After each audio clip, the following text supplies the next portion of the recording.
Bonjour, je m'appelle Armelle Troyon et je suis conseillère en développement personnel et créatrice de nombreux livres sur les mandalas. Et aujourd'hui, je voudrais vous partager des expériences que j'ai vécues avec les enfants avec les mandalas. La première qui m'a interpellée, c'était en 2008, où je commençais à faire les salons pour proposer des mandalas et faire connaître cet outil qui à l'époque était assez peu connu.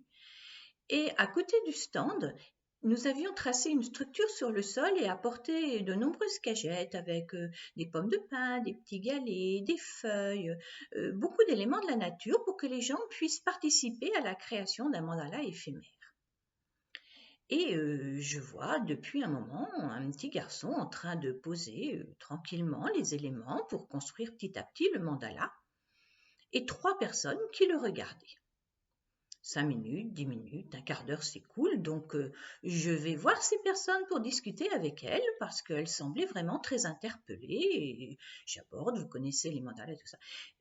Non, on découvre et on est très interpellé parce que vous voyez ce petit garçon-là, il est hyperactif, il ne tient absolument pas en place et aucune activité avec lui ne dure plus de 5 minutes. Et là, ça va bientôt faire 20 minutes qu'il est dans ce mandala en train de poser ses éléments. Et c'était à la fois l'enseignante et les parents du petit garçon qui étaient là. Et ils ne revenaient pas de voir cet enfant se poser enfin plus d'un quart d'heure parce qu'il était dans ce mandala en train de construire un mandala éphémère. Alors comment expliquer cela? Eh bien tout simplement parce que cet enfant était dans une activité de création, comme on peut être quand on fait un château de sable, un dessin, mais il y avait sur le sol une structure qui était tracée avec des rubans collants. Et cette structure le rassurait. Pour moi, les enfants hyperactifs sont des enfants qui sont essentiellement dans leur hémisphère droit, l'hémisphère qui est un petit peu hors du temps, qui est l'hémisphère du rêve, mais aussi l'hémisphère de la sensibilité, de l'émotionnel. Et ces enfants sont à 100% ou presque dans cet hémisphère et n'ont pas construit leur hémisphère gauche qui est celui de la rationalité, celui de la structure, celui qui gère le temps, l'espace et celui qui en fait apporte la sécurité. Et donc les enfants hyperactifs sont en permanence en insécurité. Ils ont beaucoup de mal avec le bruit, avec la foule. Alors bien sûr, beaucoup de mal à l'école, il y a beaucoup d'enfants. Ils ont besoin en permanence d'être rassurés. Et cette structure qu'il y a sous-jacente au mandala leur apporte une sécurité qui fait que cet enfant a pu se poser. Il était dans l'hémisphère qu'il affectionne, c'est-à-dire celui de la créativité, des couleurs, des dessins.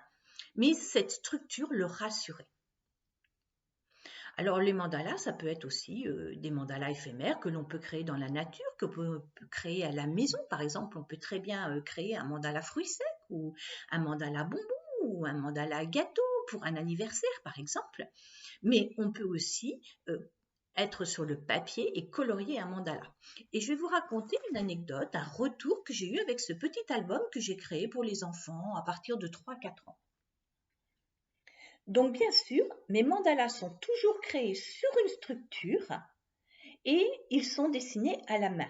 Parce que vous voyez ces éléphants, si vous regardez de près, ils ont toujours une petite différence. Si vous dessinez ce mandala sur l'ordinateur, les éléphants vont être parfaitement identiques. Cela n'existe pas dans la réalité. Chacun a une petite différence. C'est comme si vous voyiez un champ de marguerites avec 10 000 marguerites, toutes de même hauteur et absolument identiques.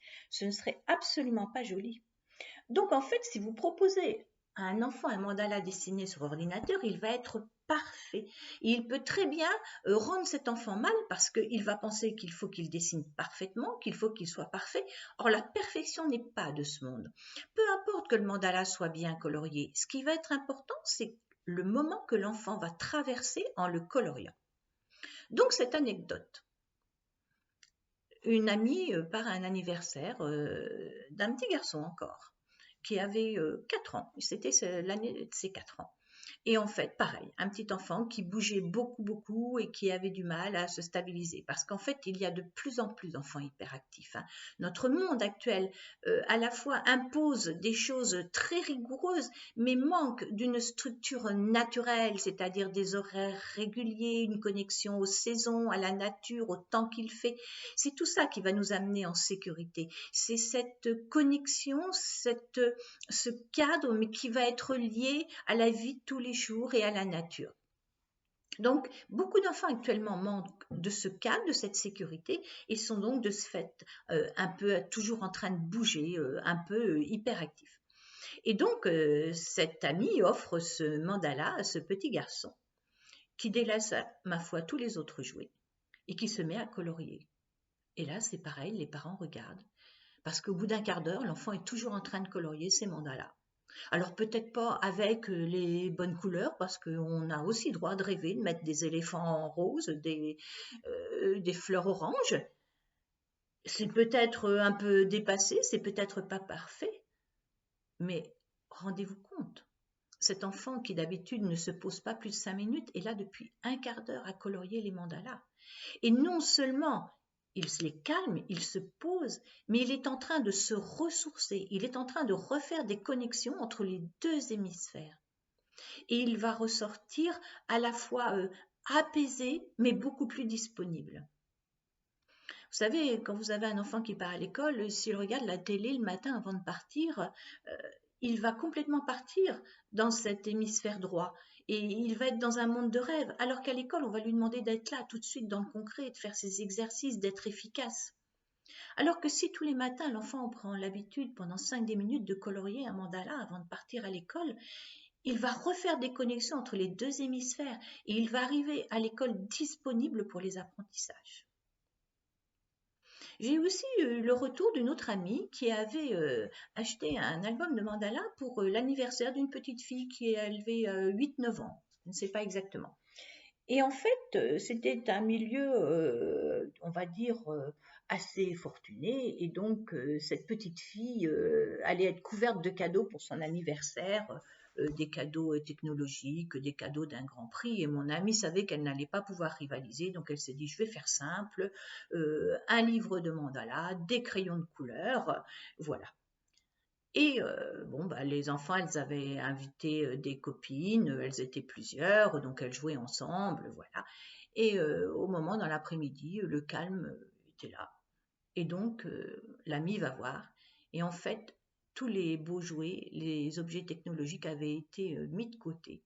Et les fillettes étaient assises en cercle, en train de feuilleter le livre de mandala et de faire des commentaires dessus. Vous savez, les mandalas, ce sont aussi les rosaces. Et lorsqu'on a 8-9 ans et qu'on découvre le compas, on devient un boulimique de rosaces. On fait des rosaces, des rosaces, des rosaces. Pourquoi? Parce que la rosace associe ce côté géométrique avec ce côté artistique. Une fois qu'on a réussi la rosace, on met des couleurs et on a quelque chose de très esthétique et on s'entraîne, on s'entraîne, on s'entraîne parce que à la fois c'est la réunification de nos deux hémisphères, celui qui gère la structure, la géométrie, l'espace, le temps, la parole, et celui qui gère la créativité, les couleurs et le côté esthétique. Je vous invite donc sur mon site aranvie.fr à découvrir de nombreux mandalas pour les enfants, mais aussi pour les adultes.